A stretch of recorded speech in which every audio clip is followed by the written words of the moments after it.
भूल भुलैया की बंद हवेली कोलकाता के पुराने इलाके में एक वीरान हवेली थी जिसे सब भूल भुलैया हवेली कहते थे। कहते हैं उस हवेली में कई साल पहले एक अमीर जमींदार का परिवार रहता था, लेकिन एक रात हवेली में आग लग गई और पूरे परिवार का अनजान तौर पर रहस्य बन गया। उसके बाद से कोई भी उस हवेली में कदम रखने की हिम्मत नहीं करता था। एक दिन रिया नाम की एक युवा पत्रकार, जो अंधविश्वास और रहस्य की दुनिया में विश्वास नहीं करती थी, ने इस हवेली की सच्चाई उजागर करने का मन बनाया। रिया अपने कैमरामैन के साथ उस हवेली पहुंची। हवेली का दरवाजा जंग लगा और खिड़कियां टूटी थीं। अंदर घुसते ही एक अजीब सी ठंडी हवा का झोंका आया, मानो किसी ने उसे अंदर बुलाया हो। रिया ने कैमरा ऑन किया और धीरे धीरे हवेली के गलियारों में कदम रखा। हवेली की दीवारें फटी पुरानी पेंटिंग्स से भरी थीं, लेकिन उनमें कुछ अजीब चित्र थे, जैसे मरे हुए लोगों के चेहरे छुपे हों।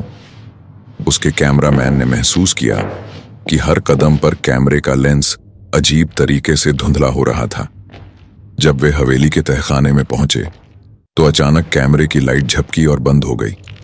अंधेरे में रिया ने खुद को रोशनी करने के लिए मोबाइल की फ्लैश ऑन की। तभी सामने एक पुराना, चूने से भरपूर बक्सा पड़ा था। उस बक्से पर एक पुराने पत्र की चिट्ठी लगी थी, जिसमें लिखा था, जो इसे खोलेगा अपने अतीत से सामना करेगा। रिया ने जैसे ही बक्सा खोला, हवेली में गूंजने लगी जोरदार चीखें। पुरानी आवाजें गूंजने लगीं, जैसे हवेली के दीवारों से चिल्लाहटें आ रही हों। तभी अचानक हवा में धुंध सी फैल गई और बक्से के अंदर से एक प्राचीन दुल्हन की साड़ी और एक टूटे हुए झुमके का सेट बाहर आ गया। राह में रिया ने महसूस किया कि किसी न किसी की निगाहें उन पर टिकी हैं। अचानक पीछे मुड़ी तो एक धुंधली आकृति दिखाई दी, जो बर्फ की तरह ठंडी थी। रिया ने डरे दिल से पूछा, तुम कौन हो? वह आकृति धीरे धीरे सामने आई।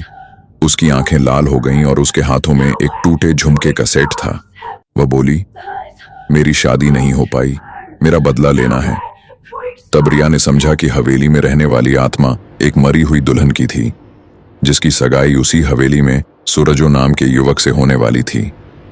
लेकिन एक रात अचानक उसका कत्ल कर दिया गया था। आत्मा की मुक्ति तभी होगी जब सच सामने आएगा और उसके हत्यारे को सजा मिलेगी। रिया ने फैसला किया कि वह इस आत्मा की मदद करेगी। पूरी रात हवेली में खोजबीन के बाद रिया को सूरजो के परिवार से जुड़े कई गहरे राज और छुपे हुए दस्तावेज मिले। आखिरकार रिया ने सबूतों के साथ टीवी चैनल पर खबर दिखाई। जब हत्यारे का नाम उजागर हुआ, आत्मा की आंखें धीरे धीरे शांत हो गईं। उसकी साड़ी हवा में चमकी, फिर गायब हो गई। हवेली की डरावनी हवा में मिठास आ गई। रिया ने इस अनुभव को अपनी किताब में भी लिखा और समाज को चेतावनी दी कि कभी भी भूत प्रेत की दुनिया को हल्के में नहीं लेना चाहिए। कहानी 2, काला आईना, अतीत की सच्चाई। कोलकाता के पुराने बाजार में एक छोटी सी दुकान थी, जहां अजीबोगरीब वस्तुएं बिकती थीं। हर कोई उससे दूर भागता था, क्योंकि उसकी दुकान में सब कुछ काला था, खासकर एक बड़ा पुराना आईना, जिसे सब काला आईना कहते थे। कहते हैं जो भी उस आईने को देखता, उसके अतीत का सबसे बड़ा राज सामने आ जाता। एक दिन अनिकेत नाम का युवक, जो बचपन से इस दुनिया के रहस्यों में विश्वास करता था, वह उस दुकान पर आया। दुकानदार ने उसे चेताया, यह आईना मत देखना, यह तुम्हें अतीत में खींच ले जाएगा।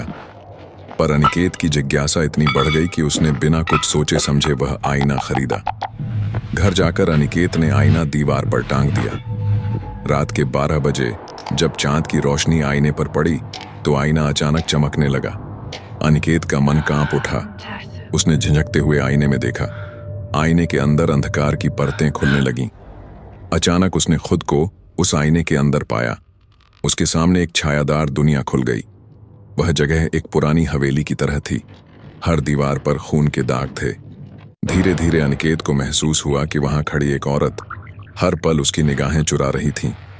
वह औरत धीरे धीरे उसके पास आई और बोली, तुम मेरी कहानी सुनोगे? अनिकेत ने हिम्मत करके हाँ कहा। उस औरत ने बताया कि उसका नाम प्रीति था। वह एक भोली सी लड़की थी, जिसे उसके ससुराल वालों ने साजिश से उस आईने के पीछे कैद कर दिया था।